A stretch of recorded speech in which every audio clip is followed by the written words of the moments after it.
live. Right. I think we are live now, and we should see people start coming in.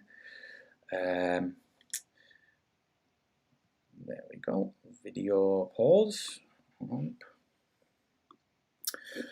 So bear with us, folks. As you know, it takes a couple of minutes to get things going. But while we do this and I get stuff out to social media, Kip, what have you been up to since we chatted? I mean, you haven't seen the happy hour yet, because obviously I'm keeping that until January, February time when everyone's miserable. So hopefully it'll cheer people up. But yeah, so what's been happening on your end? I had transferred from the T2 Sim to the T6 Texan, and I'd gone through ground school. But unfortunately, the RAF medics got involved, and they've sort of said that because I've got a slight ear condition, they've taken the view that they're not going to give me a med cat. So even though ENT guys and specialists I've spoken to at Addenbrooke's say, yeah, you're fit to fly. So they've said no. So I'm back in the T2 Sim for the time being, which is, it's not a bad thing. It's all right, and I can do the job. But now we're just prepping for Christmas, like everyone, I guess. Yeah, absolutely. But obviously, a lot of our viewers, when you came on, I think the last Q&A was almost 2 years to the week or something like that. So yeah, for people who don't know you, maybe you can just give a couple of minutes background just so they can get a gist of your career and what you flew. Yeah, sure. I started my flying career when I was 16. I did a glider scholarship. I then did a flying scholarship with the Air Force when I was 17. Was in the Air Cadets, so I'd done sort of some AEF stuff as well.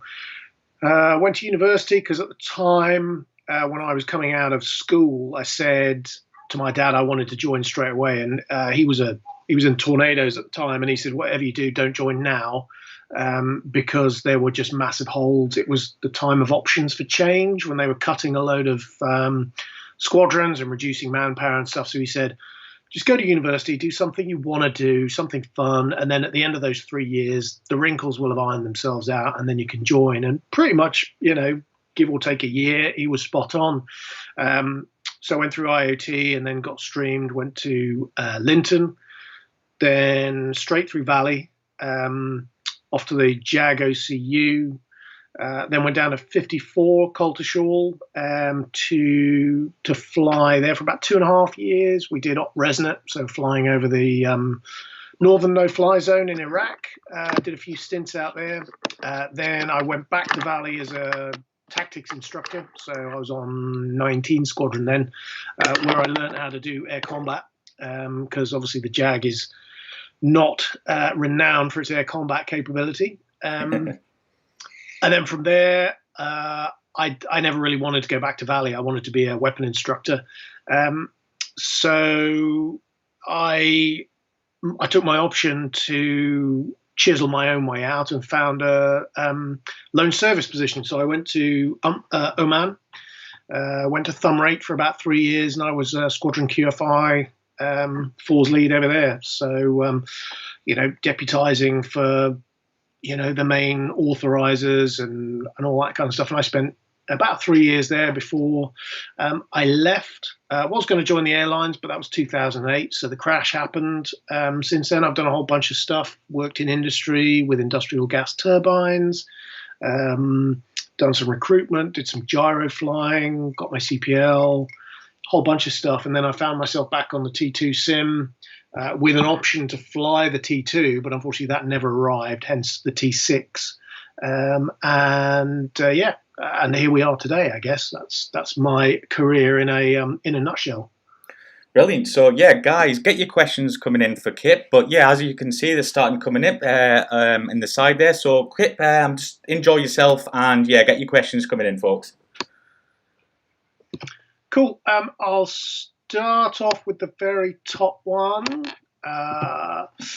Shoulder-mounted AIM-9. The only aircraft that had that, I think.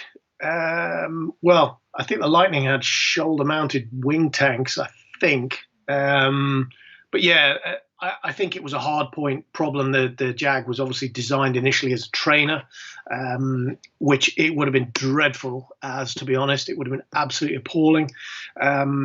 So they added some more hard points, but we only had essentially 5 hard points. And if you go to war, then obviously you've got ECM FEMAT on the outboards, normally 2 wing tanks, and then whatever stores or targeting pod you've got on the center line. So self-defense capability was minimal. So hence they got the overwings. There was a slight G penalty for it. And when I think we flew in Resnet over northern Iraq with a couple of 9 Limas. God knows why, because if the balloon had gone up and we'd ended up, having to use those 9 Limas, things had gone badly wrong, because we had, top cover with 15Cs and CJs and all the rest of it. So there was a big drag penalty for carrying the 9 Limas, and a slight G limitation. But that was kind of so those are the overwings. It was really just a lack of hard points was the problem. So hopefully that's answered that one. Evening, everyone. Why did Jag have its air brake out during startup? Inside one of the air brakes was what they call a GTS. It's like a mini. It's like a mini gas turbine, and you'd start that up, and obviously if the air brake's out, you wouldn't be able to start it. It had a cut-off switch, so you had to have the air brakes out to start the gas turbine, which would then pump high pressure air through the engines and get them spinning. So that was why you had them out. Hello. Is it true the Jag was retired early? Yes, it was. It was retired slightly early, mostly a money-saving exercise, but after, because they shut down Coltishall and then they moved everybody to Coningsby, and then they were shut early from Coningsby. And I have heard rumours of how much was saved, but it wasn't a significant amount. You were only talking the odd million here or there. So yeah, it was retired early, not massively, but it was retired early, unfortunately. How bad or otherwise was the takeoff performance, Jag, on a hot day and high altitude? Yeah, pretty atrocious. We at thumb rate, we had about an 11,000 foot runway. If you were going off with so 2 bags with a couple of tons of fuel and any stores on the center line, so we do a lot of live drops with retards and slicks. So if you were getting airborne with a couple of centerline slicks and a couple of full bags as well, if it was really hot, bear in mind it could be sort of 38, 40 outside, but over the runway it could be considerably higher, purely because you've heated the concrete up. And there were times where you might actually trample the rag at the other end. So you're talking a considerable takeoff run. And so obviously stopping was kind of out of the question at that point. And we used to work our figures out on the ODM, the operator data manual. So you'd have your takeoff speed, you'd have your rotate, and then you'd have your V safe half flap, so that if you did lose an engine, you would be able to safely climb away on one engine with half flap, and then you'd have a V safe 0 flap. And some configurations and temperatures, etc., there was actually a dead zone in between the rotate and the V safe half. So if you rotated and almost immediately lost an engine, then you wouldn't. Getting away was kind of you were unlikely to get away with it. So the only letdown you had was pulling the handle. So altitude was a killer, and definitely heat was a killer as well. They were tiddly little engines, so not great. Certainly we weren't a STOL aircraft, that's for sure. What aircraft would have made a better replacement instead of the Jag? As it was underpowered. Good question. You're kind of talking 70s. I'm not sure when it first came into service, but I'm pretty sure if we'd have waited around, the 16As would have been around. That would have been a very, very nice aircraft. If you were just, I think The reason we had the Phantom at the time was because TSR2 got cancelled. That sort of led into the Buccaneer and that Phantom era. So yeah, a decent replacement would have been something with a lot more thrust. So yeah, 16A would have been a decent replacement at the time instead of buying the Jag. So yeah, and I would have loved to have flown the 16. So yeah, that would have been my preference. Okay, Timberwolf, the Jaguar, some say was underpowered. In fact, pretty much everybody would say it's underpowered. Would a great engine upgrade of supplemented abilities just out of range turn it something completely different, perhaps scaring tornado crews? Probably not. A massive engine upgrade, because the Adore is it's a relatively small engine. There wasn't really a lot they could do with it. If you wanted to completely re-engine it with something bigger, you're then into almost a completely new aircraft, and that brings with it massive problems. So the only option they had really was to uprate the engine. We had the 106s at the end, but they turned out to be relatively fragile. So, and when we went on ops, we had a max rating switch, so you'd get an extra 30 TGT out of it. Not that it made a huge amount of difference, to be brutally honest, but that was only for takeoff. I think they looked at it in terms of re-engineering the Jag, but from an engineering perspective, it was just going to be too difficult. Gyrocopter work. Hi, Alexander. Not much at the moment. My gyro is over in Deanthorpe, so it's a 5-hour drive for me. So I'm not actually doing very much. There is a little. There are a couple of gyros locally on Anglesey, and I'm trying to chisel my way in with them just to keep current and keep flying, but not much at the moment. So yeah, I still enjoy flying it. It's a real stick and rudder machine. It's it's a real feel kind of thing. So yeah, I enjoy it, but I don't get to do much of it nowadays. Hawk versus T-38, the Freckle Puny. Yeah, Hawk versus T-38 in mock combat, which would be superior most of the time. Interestingly, we've had some guys come from NJETS, the NATO jet pilot training course over in the States. Now, the T-38 doesn't really use the vertical at all, whereas the Hawk can.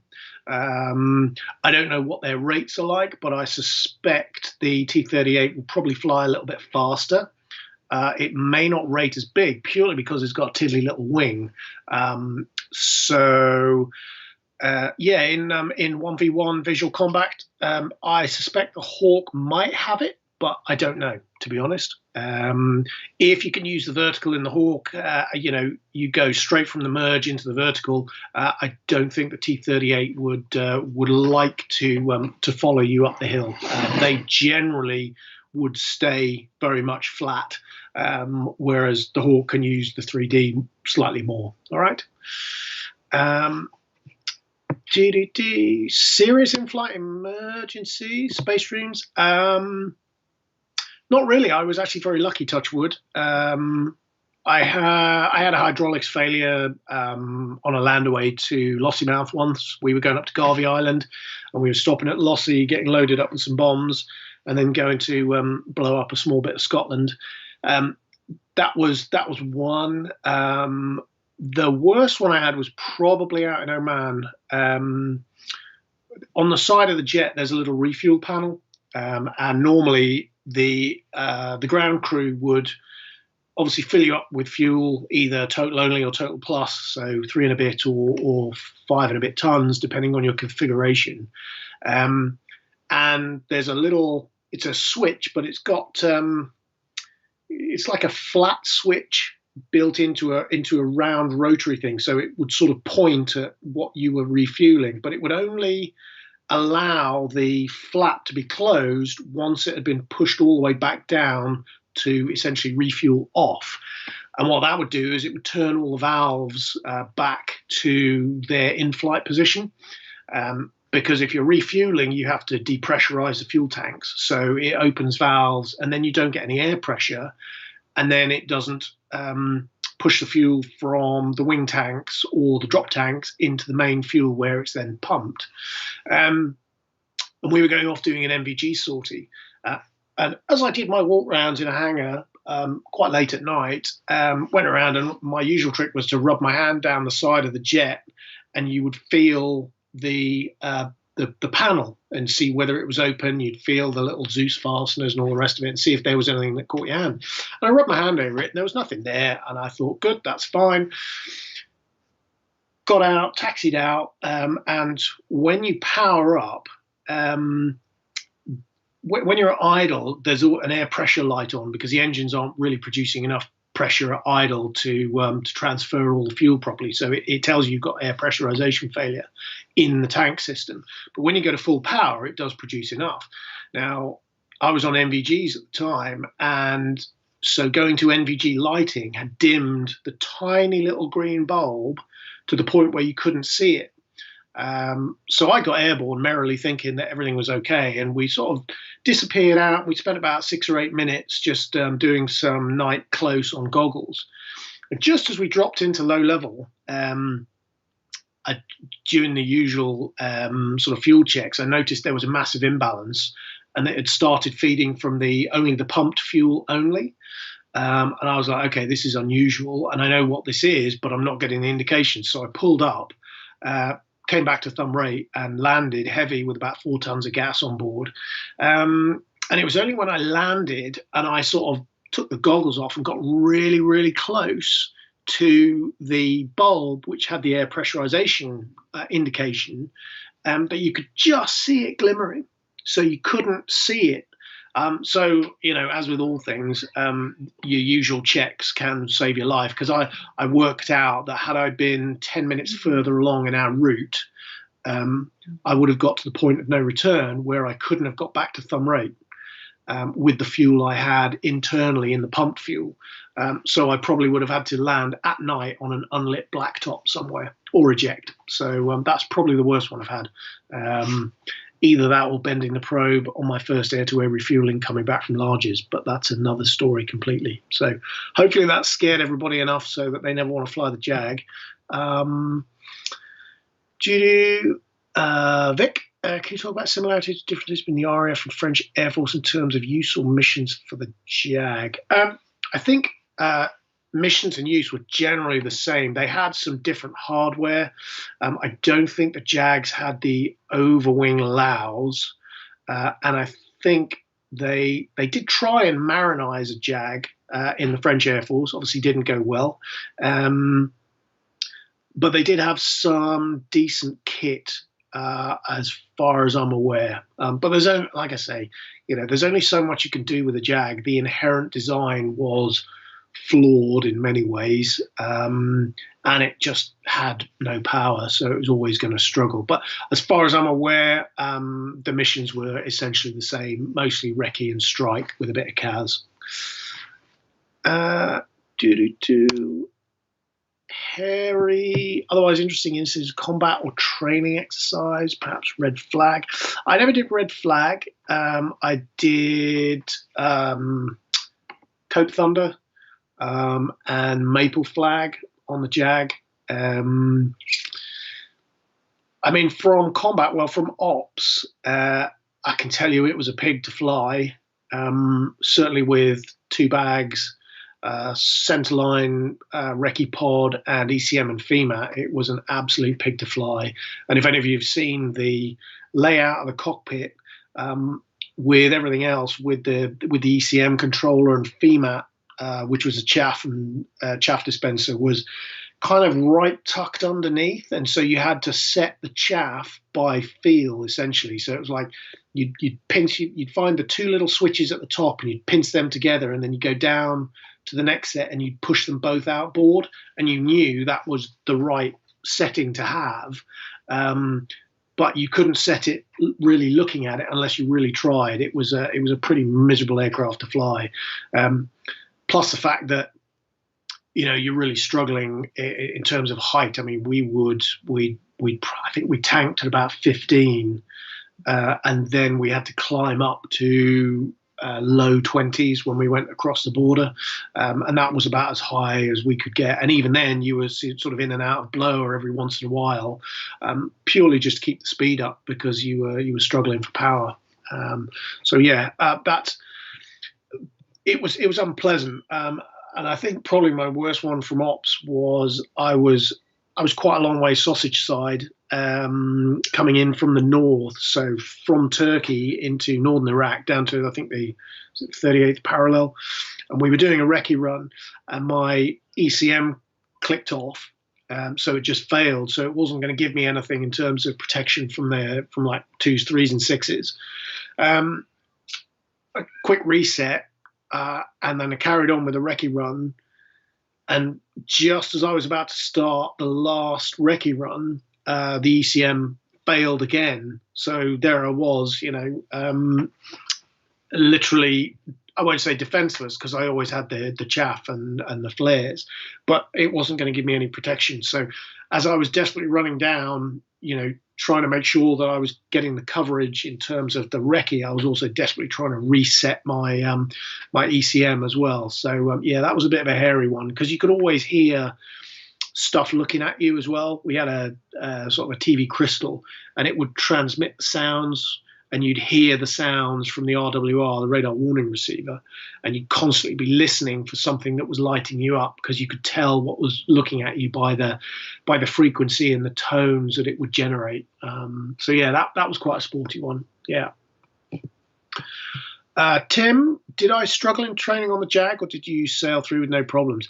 I struggled a little bit. I struggled with the IF, the instrument flying, because I came from the Hawk T1, which was essentially a piece of doddle to fly. It was a ye old school cockpit, but it was beautifully speed stable. You could set 80%, 86%, whatever it was, and it would just sit there and it would fly there all day long, and you could trim it out. The Jag was not speed stable at all, so you'd be forever, kind of crud, I'm slow, power on, and the biggest indicator was I can't remember the speed. I think it was about 230 or 220.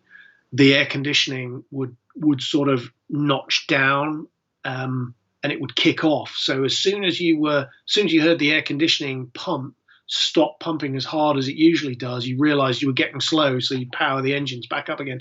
So it was a miserable aircraft to fly with a really bad standby instrument scan. So yeah, I didn't really enjoy the IF phase, and more than that, it was coming from a steam-driven cockpit like the Hawk, which had no kit. Essentially, it was a course bar, an TACAN, and an ILS, which was just two needles. Coming to something where you could put in waypoints and then simulate a TACAN on the waypoints and all the rest of it, it kind of just blew my mind a bit. So yeah, I struggled a bit on that, got through, and then I did all right, all the way up until we were doing sort of right close to the end where we did evasion. And I was kind of still in a Hawk mindset where you try and want to keep together.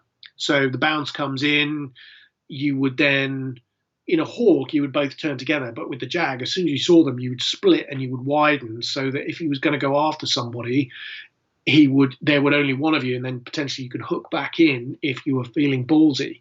But hopefully you'd pick him up early enough so that you could separate and he wouldn't be able to get a shot on you.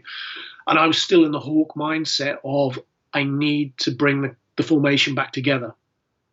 And actually, I was really struggling because I was spending too much time worrying about the formation. And actually, I was, I had a couple of flex rides, where they're kind of giving you special needs rides. And I remember I hadn't had a great sortie one day, and I was at Lucas while they were doing the QI op phase, and I sat down with I was at dinner with one of the senior guys, and I said, all right, what do you do? What do you do? What's your priority? Get the formation back together, or just fly your aircraft? And he went, you know what? Screw the formation. He said, just get back on track on time. He said, because he will be doing the same thing. You'll take a height split and you'll both get back on track on time. And lo and behold, you'll pick him up and he will be in the right place at the right time. And that was when the light bulb came on. And I think I had maybe 2 more sorties after that. And So I had one, and they said, I think he's got it. Let's put him back on the syllabus. They put me back on the syllabus with a guy called Stevie Formoso, a Jag QI. I built like a brick outhouse. I guess he's about 6'4". Some people call him a scary lad, but he just sat in the back, and I flew with him, and he went, mate, you've got it. There's no point doing the rest of the syllabus. So they actually cut about 3 sorties off the end of the syllabus for me. He said, yeah, I've seen enough. So I graduated and then got very drunk. Didn't feel great on the drive back from Lucas, I tell you that much, even though I was in the back of a minibus. So yeah, I did struggle. I did struggle a bit. Did I ever fly the GR1 with the NavWAS? Thank the Lord, I did not. It was a pretty dreadful piece of kit. I just started the OCU as the time the 3 and the 3As were coming in. So they had the GPS TRN, and they had a Kalman filter and a terrain reference nav. So yeah, it was. Fortunately, I never had that delight. Favorite circuit, the Scottish Glens. I didn't really have one, to be honest. I did like flying up in Moon Country. So up around Wick, and you go from Wick westwards out towards the Isles out there. That was beautiful because nobody else was up there. So you could hoon around with impunity. And I think, memory serves me right, that was 14 Tango. So if you had OLF up there as well, down to 100 feet, which was great fun. Ian,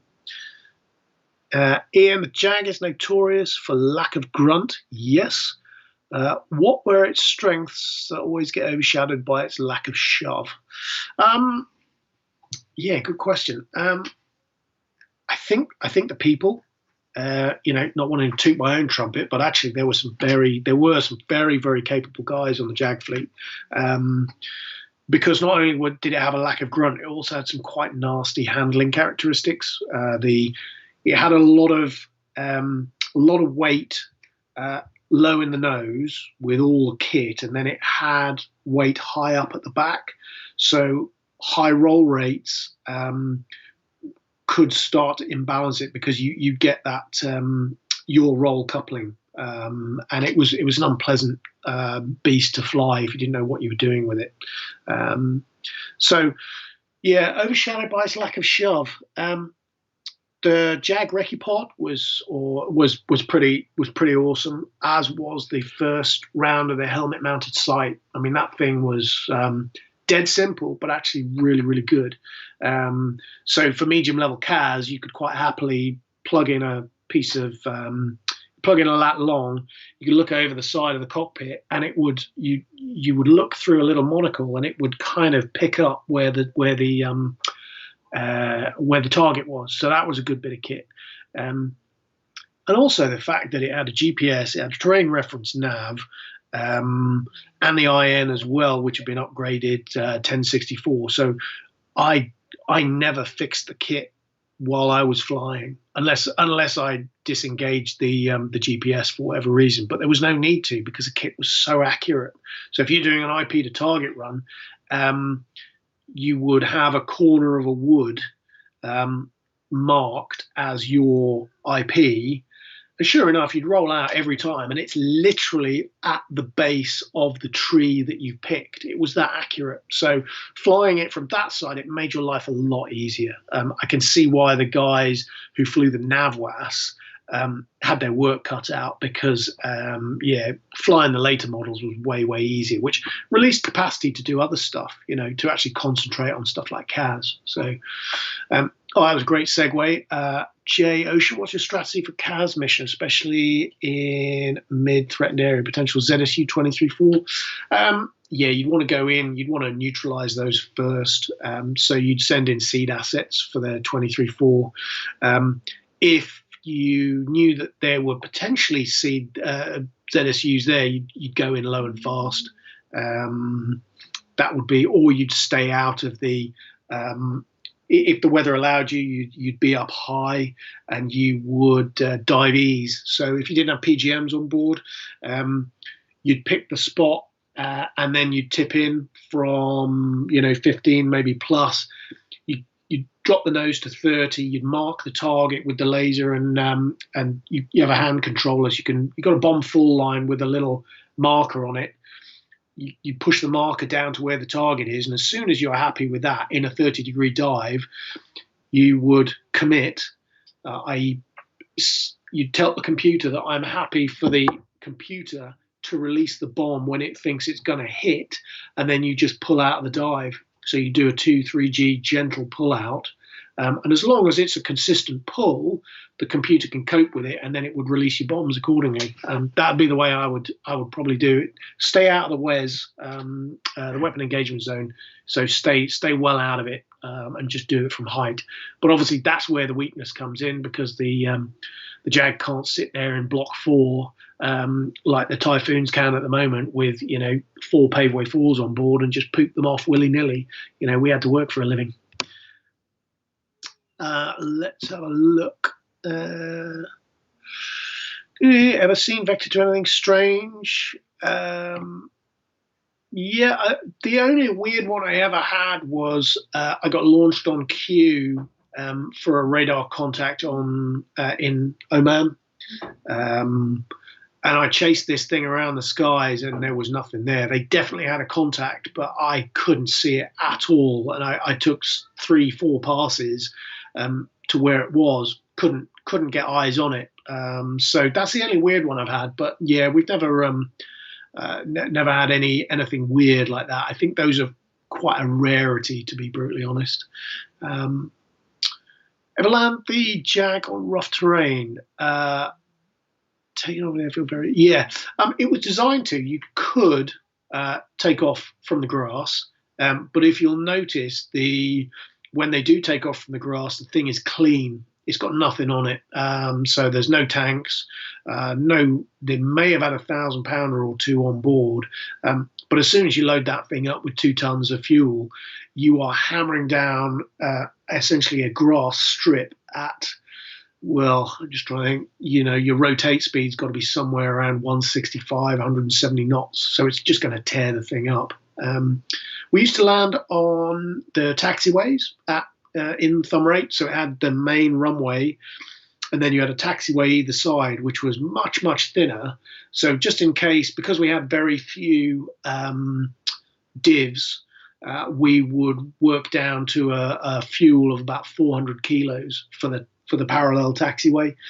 Because the weather was generally pretty good at Thumb Rate, you could do that. So you'd work down, and then if somebody blacked the runway, you just land on one of the taxiways either side, which was interesting because it gave you a different aspect because it was that much thinner. So for the uninitiated, you could think you were higher than you were, and then you suddenly have a heavy landing. So yeah, but we never used to do that as a rule in terms of taking off rough ground. It was there to prove the point, but I don't think anybody ever did it for real. Let's have a look. Any stories flying low level, flying the Mach Loop? Yeah, I flew the Mach Loop load in the Hawk. And the good thing about that was it was visually judged 250 feet. So, the police could never get you for potentially low flying because you didn't have a rad out. So that was nice. Low flying in Oman was different, down to 50 feet. So that really took some concentration, because as you get lower, your field of view suddenly goes straight in front of you. And especially if you used to plug the blowers in, if you were scooting along at 420, 450, something like that, and you plug the blowers, because the engines point down slightly, so they're not aligned with the LFD of the aircraft, you would get a pitching moment forwards. So as you plug the blowers in, the pitch you'd suddenly be sort of porpoising along the ground as you accelerate through 600 knots. So yeah, not many low-level stories. We've had the odd close aboard here and there, but obviously I'm still here to talk about them. So you just talk about them in the bar afterwards or in the debrief, and try and find out who was potentially, I won't say in the wrong, but not flying according to the plan, and then you debrief them thoroughly. Let's have a look. What we got? Sticking to the Hawk as an air-to-air platform, how credible or otherwise was the MFF where bigger radar and sky flash equipped Phantoms tornadoes would be supplemented by? Yeah, the Hawks weren't really a credible. They weren't really a credible air-to-air platform. Certainly not the T1. They were kind of last line of defense. The only benefit was they were small. They had a small radar cross section, and sometimes could be missed by the air-to-air guys, and they could turn quite pretty well. Against something like an F-16, they'd get eaten up, but certainly against your average sort of former Soviet Union stuff, in days gone past, certainly if it's up against a MiG-29 or an Su-27, again, the Hawk would be eaten up if it didn't get shot in BVR. So, yeah, it's not really a credible air-to-air platform. Plus, it just doesn't have the grunt. If you want to launch a missile, you want to be going as fast as possible. Certainly BVR, you want to be going as fast as possible from as high as possible, so you've got the biggest stick. So the fact that it's a non-air-to-air, non-radar equipped, heater-only aircraft immediately puts it at the bottom of the pile. So, yeah. Mitsubishi F1 and the Jaguar very similar. Do you have an opinion on the F1? Unfortunately not. I don't really know it very well. If it's designed like the Jag, then they probably ripped off the wrong design because they shouldn't have done it. That's all my my opinion. Sorry. Was the Jag regarded as a maintenance nightmare? I don't think so. As far as I knew, most of the techies and the guys who worked on it enjoyed working on it. Our availability was pretty good. Everybody has a hangar queen, one that just sits there and doesn't move or gets robbed for parts. But certainly, I don't think it was as bad as the Tonka. And yeah, if you walked to a jet, you normally 9 times out of 10, the thing would complete the mission as per. I did have a really bad week once where I was fragged to fly 10 times and I only flew 5 times because I managed to break 5 jets. So, yeah, that was a bit of an aberration. But as far as I'm aware, because it was pretty simple in the grand scheme of things, the more electric string you add to a jet, the worse it gets in many ways. So, yeah, I don't think it was too bad. Most disappointing thing was seeing Jags turn up instead of Lightnings. Wasn't allowed to fly out, told to sign Official Secrets Act, age 14 or 15. Well, everyone's disappointed seeing Jags instead of Lightnings, but that's disappointing. Jags could still do the Mach loop. Yeah, we could. Yeah, I did it a few times in the Jag. It was hard work. Not as hard work as Star Wars Canyon out in Oman, but yeah, you could do it, absolutely. Just tip of the hat, the Jag on the BBC News during Gulf War I was the best looking overwing sidewinders. Yeah, exactly. As I mentioned earlier, the overwing Laos were probably a UOR, so an urgent operational requirement, I think, for the Gulf War, because otherwise you had no self-defense other than the gun. And that's like, if you're up against anybody and all you've got is a gun, then that you're in trouble. Jag was the last pretty airplane we had. Yeah, I would agree with you there. Yeah. Let's have a look. Valley for over 40 years. I have many memories with my parents watching. What are your memorable moments, your time there? Probably just flying around Wales, to be honest. Wales and going up to the west coast of Scotland. Because the T1 was quite easy to fly. You just take it up to flight level nosebleed, and you wouldn't use much fuel, but you could get quite a long way in it. And yeah, it was fun to fly at low level, map and a stopwatch kind of stuff. So you were working hard, but yeah, it was great fun. I thoroughly enjoyed it. And because we were on the tack weapons side, we used to be able to do a three ship. So we'd send a pair off, and then we'd have a bounce as well, and that was great fun. It would descend into, I wouldn't say full air combat, but it was certainly more aggressive than we would play with the students. So yeah, that was good fun. Used to keep you sharp as well. Let's have a look. The A7. I loved the A7 when I was a kid. It was a big bruiser of an aircraft. I mean, you've only got to look at the size of the A7 compared to the Jag, and I think they were essentially designed for different roles. The A7 could carry, I think, a fair amount more and had more hard points. But yeah, I loved the A7. Just the look of it. It was a big old bruiser of a thing. But I think designed with a different philosophy. A7, big, brutal, still had a fair size donk in it, but obviously single engine. Whereas ours was obviously a lot smaller, I think, and yeah, probably different design philosophy. Not sure what the A7 was like to fly. I have not met anybody who flew it. Which is a shame, because I loved it as a kid. I remember they went to Lossy once, and there were all these A7s sat there with their asses dragging on the ground. I thought they were awesome. Right. What else have we got? What else? Let's have a look. Take off on autobahns in Germany. No, we never did, although we were, they did have that option in Oman, and we were certainly briefed about it, because they had some, obviously from Thumrait to Muscat, there is very little. I think there's about sort of 2 small villages on the way where people would stop, get petrol, get something to eat, and that's pretty much it. So in between, they had massive blacktops.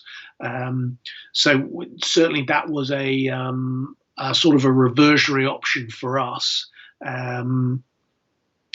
In terms of, but we never practiced it because it meant shutting down the roads, unfortunately.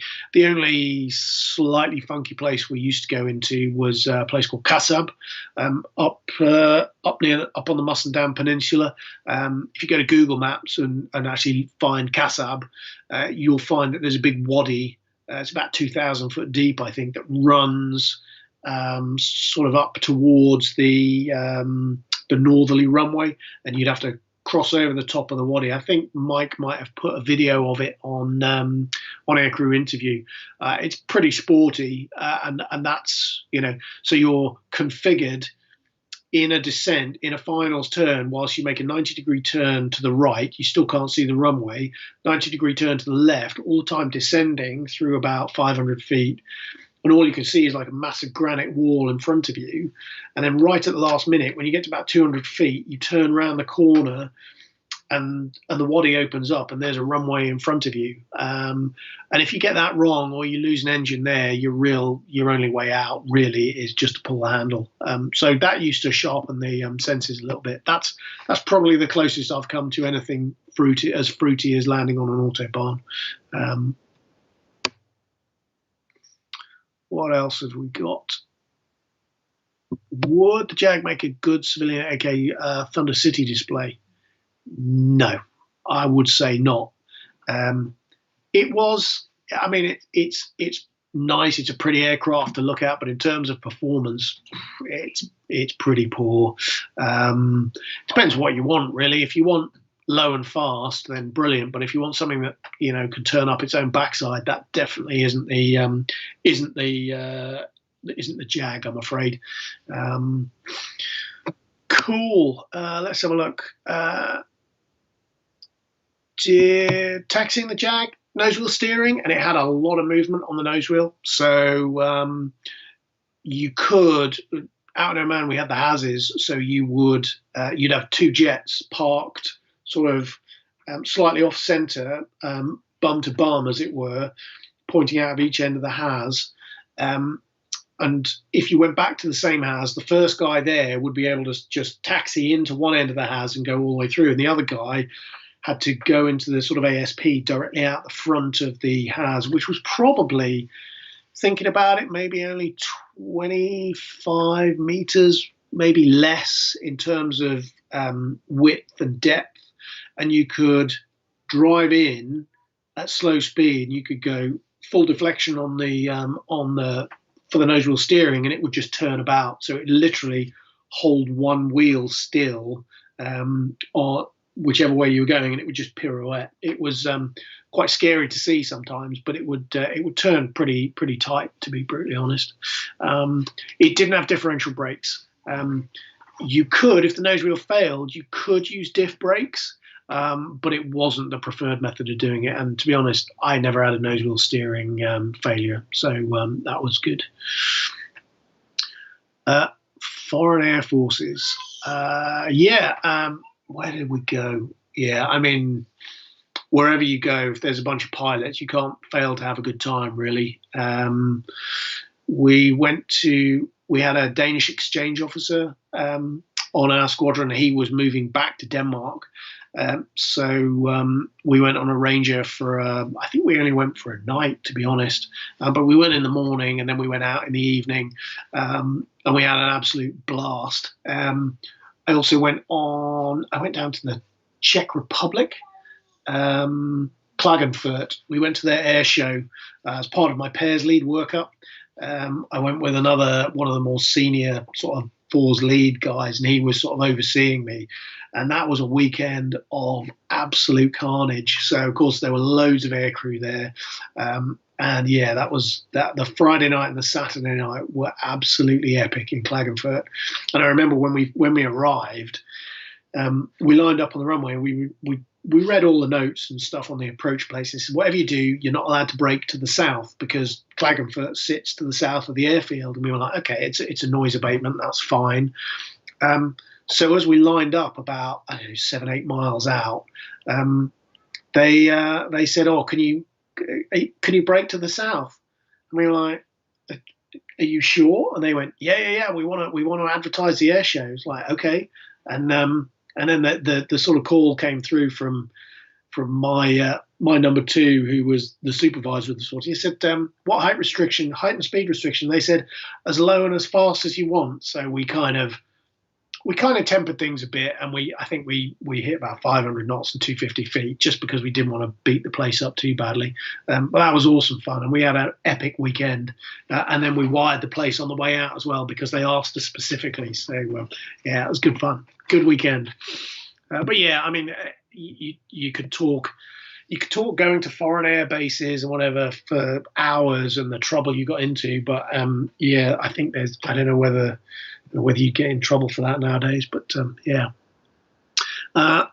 Let's have a look. There's a question here about the F-35. How is an F-35 better than a Jag? Pretty much in every way possible. Is 10 or 15 up-to-date Jags better than 100 million F-35? No. It can pick you off miles away. You know, BVR, that thing will just slam you into the ground. You know, it can outclimb you, it can outturn you, it's got better weapons, it's got a radar, it's got all kind of stuff. I mean, as long as you can keep it above the water, then yeah, it's an incredible bit of kit. The only problem I foresee is that certainly for the aircrew wise is that, you know, there's more and more synthetic coming in, to the point where I think the Air Force has stated they want to be going down to a sort of 90-10 split. So for every 1 hour you do airborne, you'll be doing 9 hours in the sim.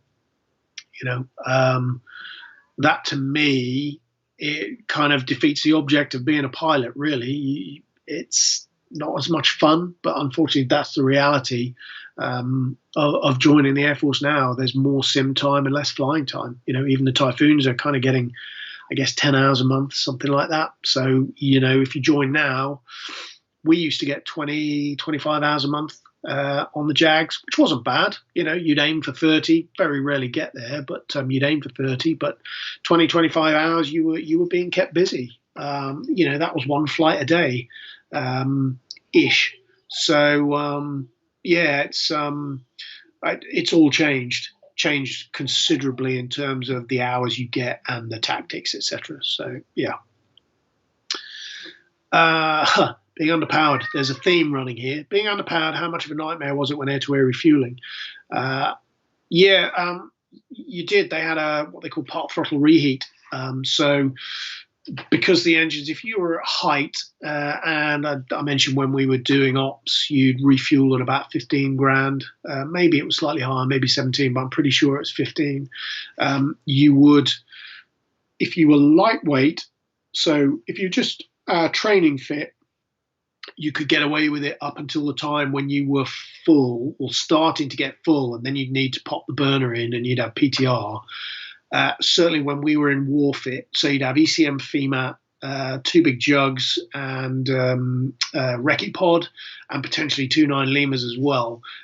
You'd have one in part throttle reheat, which would give you an amount of burner from 80% all the way up to 100%, and then obviously into the burner range, you'd be full burner.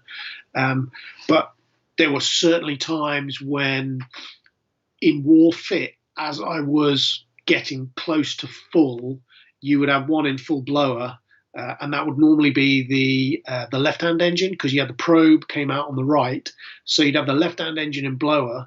You didn't want the right-hand engine really to be in blower, because you might have got disrupted airflow from the drogue and the boom. So you didn't really want that, but sometimes you couldn't avoid it. And if you did push the blower in on the number 2, you were just waiting for it to pop surge, and if it did, then you'd just drop out the back. But I have had both engines in blower, just trying to stay in war fit. But then you're hosing out 200 kgs, 250 kgs a minute in blower, which means that essentially the fuel is going from the tanker into your tanks and straight out the other end, and you're not actually getting anything for it. So, yeah, it was an unpleasant experience. So, yeah, again, underpowered seems to be a running theme going on here.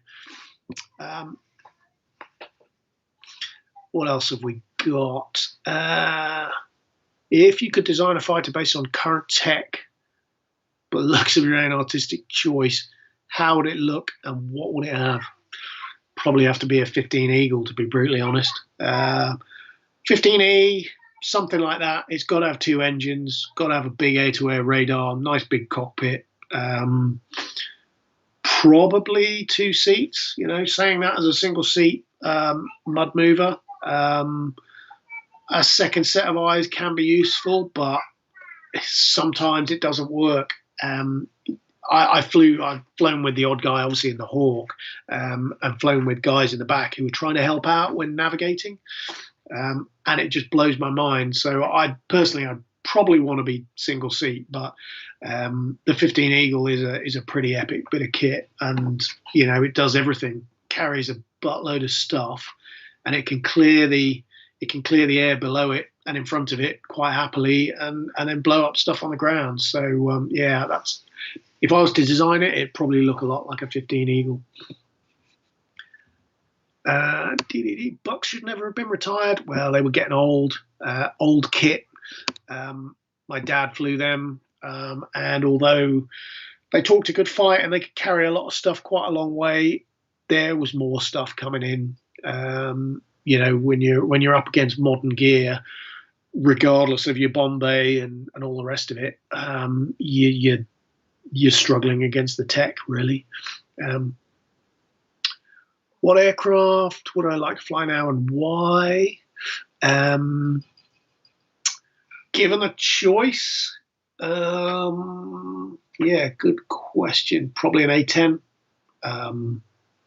One of my favorites, either that or an SR-71, just because they're different. They're truly epic aircraft. But if I was going to fly a fighter, then probably one of the most recent generation of F-18s, I would guess. Carefree handling, 2 engines. Yeah, that'd be pretty sweet.